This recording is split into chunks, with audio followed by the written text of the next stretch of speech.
Welcome to 20 Days of Pricing Tips, Part 9.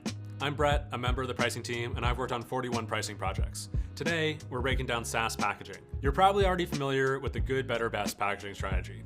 You may have experienced this personally when buying a subscription online or even when getting gas at the pump.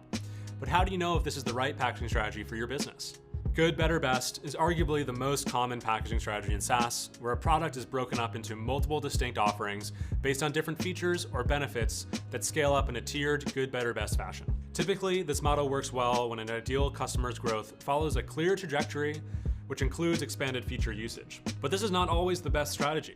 In some cases, category bundle packages may perform better when a product has deep functionality within a specific categories, such as Salesforce, or role-based packages for products that serve a diverse assortment of use cases that have a very different willingness to pay, such as LinkedIn.